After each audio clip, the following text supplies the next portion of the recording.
नमस्कार बच्चों, स्वागत है आप सबका हमारे YouTube चैनल पर। मैं हूं कृतिका और आज हम लोग शुरू कर रहे हैं जेक बोर्ड हिंदी का previous year question discussion series. आज की क्लास बहुत इम्पॉर्टेंट होने वाली है क्योंकि इस वीडियो से आप सभी को बहुत हेल्प मिलने वाली है। तो वीडियो को इन तक ज़रूर देखें, कॉपी पेन लेकर बैठ जाइए। तो चलिए शुरू करते हैं। सबसे पहले हमारे पास में गद्यांश दिया हुआ है, इसको पढ़कर आंसर करना है।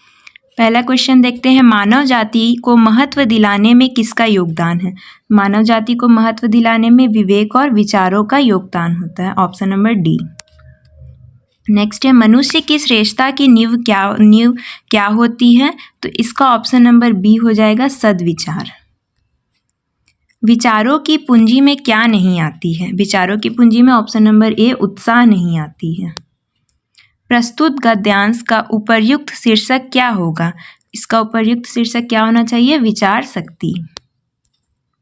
अगला हमारे पास में एक कविता दिया हुआ है, भगवान के डाकिये कौन है?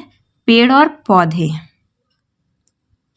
एक देश की धरती दूसरे देश को क्या भेजती है?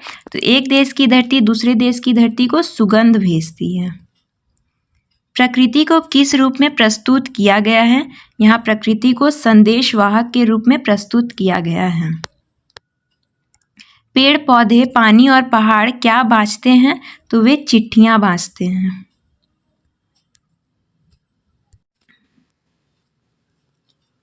दूसरा है, परिवर्तन शब्द में कौन सा उपसर्ग है? ऑप्शन नंबर सी, परि। किस शब्द में इक प्रत्यय नहीं है? ऑप्शन नंबर डी, शिक्षित। इस नदी में स्वच्छ पानी है, स्वच्छ कैसा विशेषण है? गुणवाचक विशेषण। मानव का सही विशेषण रूप क्या है? ऑप्शन नंबर बी, मानवीय। कवि का स्त्रीलिंग रूप क्या होगा? ऑप्शन नंबर सी, कवित्री। पुस्तक का बहुवचन होगा पुस्तकें, ऑप्शन नंबर सी। कर्ता के ने चिन्ह का सही प्रयोग किस वाक्य में हुआ है? ऑप्शन नंबर बी हो जाएगा, गाय ने घास खाई।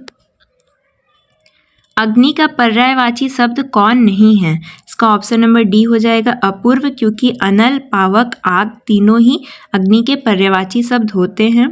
प्रसन्न का सही विलोम क्या है? प्रसन्न का ऑप्शन नंबर ए, अप्रसन्न। छक्के छुड़ाना मुहावरे का सही अर्थ क्या होता है? इसका ऑप्शन नंबर सी हो जाएगा, परास्त करना। अन्य का सही अर्थ भेद क्या होता है? ऑप्शन नंबर डी, अनाज और दूसरा।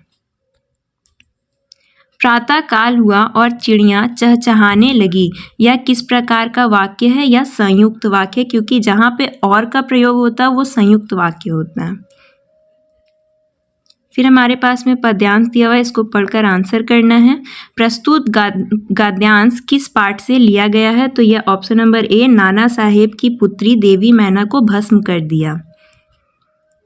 नाना साहब जब कानपुर से भागने लगे तब वे किसे अपने साथ नहीं ले जा सके? तो वे अपनी पुत्री को साथ में नहीं ले जा सके। नाना साहब का महल कहाँ था? नाना साहब का महल बिठूर में था। अंग्रेजों ने किसे अग्नि में भस्म कर दिया था? बालिका मैना को। फिर पद्यांश दिया हुआ है, हरियाली डाली किसका प्रतीक है? तो हरियाली डाली स्वतंत्रता का प्रतीक है। यह मुझे किसको कहा गया है? यहाँ मुझे कैदी को कहा गया है। कैदी का संसार कितने फुट का होता है? तो कैदी का संसार 10 फुट का है। रणभेरी का क्या अर्थ होता है? वो युद्ध का बाजा, ऑप्शन नंबर डी।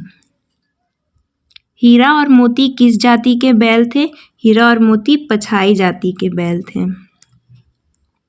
उपभोग भोग ही सुख है, यह पंक्ति किस पाठ की है? यह पंक्ति उपभोक्ता की संस्कृति से ली गई है। गुरुदेव कुछ दिनों के लिए शांति निकेतन छोड़कर कहाँ चले गए थे? तो गुरुदेव कुछ दिनों के लिए श्री निकेतन चले गए थे। महादेवी वर्मा को कविता सुनाने पर पुरस्कार स्वरूप कैसा कटोरा मिला था? उन्हें चांदी का कटोरा मिला था। ग्राम श्री कविता में कवि ने किसे हर्ता जनमन कहा है? तो उन्होंने गांव को कहा है। कवि ने किस दिशा को यमराज की दिशा बताई है? उन्होंने दक्षिण दिशा को यमराज की दिशा बताई है। कबीरदास किसके विरोधी थे? तो कबीरदास पाखंड के, कर्मकांड के, भेदभाव के, सभी के विरोधी थे। कवि रसखान मनुष्य के रूप में किस गांव के बाल ग्वाल बनकर जन्म लेना चाहते थे? गोकुल। माटी वाली किस शहर में माटी बेचने जाया करती थी? टिहरी गांव में। गोपाल प्रसाद विवाह को क्या मानते थे? वे विवाह को बिजनेस मानते थे। लेखिका की दादी किस प्रकार के व्यक्ति को सही राह पर ले आई? तो वे एक चोर को सही राह पर ले आई थी। इस जल प्रलय पाठ में किस प्रकृति आपदा का वर्णन किया गया है? ऑप्शन नंबर बी बाढ़ हो जाएगा इसका सही आंसर। आगे भी ऐसी ही ज़बरदस्त पढ़ाई और एग्ज़ाम प्रिपरेशन के लिए ATN क्लासेस से जुड़े रहे। लाइक करें, शेयर करें, सब्सक्राइब करके बेल आइकन दबाना ना भूलें।